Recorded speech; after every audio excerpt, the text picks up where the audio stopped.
They're playing with the system and try to stay in my place as long as they can. Joan Zhu says she hasn't received any rental income from her Sheepshead Bay apartment unit in nearly 2 years. She says once the eviction moratorium went into effect in March 2020, her tenant paid April's rent and hasn't paid a dime since. He asked me to put the mortgage into forbearance, not paying my property tax bill.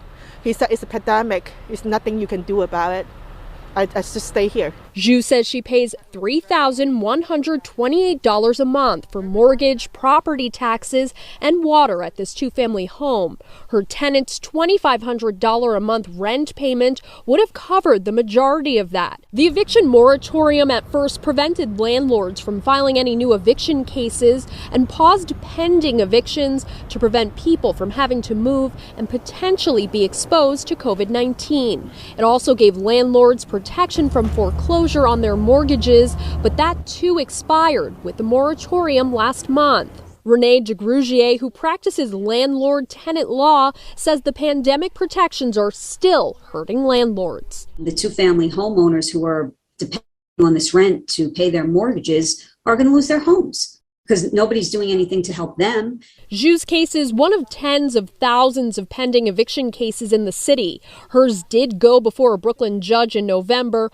According to court documents, her tenant told the judge he had an active emergency rental assistance program, or ERAP application, and that put the case on pause. It's the state's program providing rental assistance during the pandemic. But according to Zhu's attorney, the tenant's ERAP application was denied in October, a claim New York One was unable to confirm. In a sworn affidavit, Zhu states her tenant owns a $1.5 million home 2 blocks away and highlights a 2017 income tax return showing more than $270,000 in income. I'm working so hard to keep them in my place.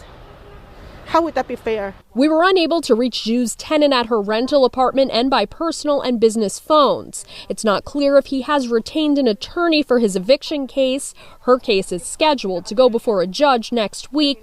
Currently, her tenant owes her $55,000 and she's paid out $8,000 in attorney fees. In Brooklyn, Clodagh McGowan, New York One.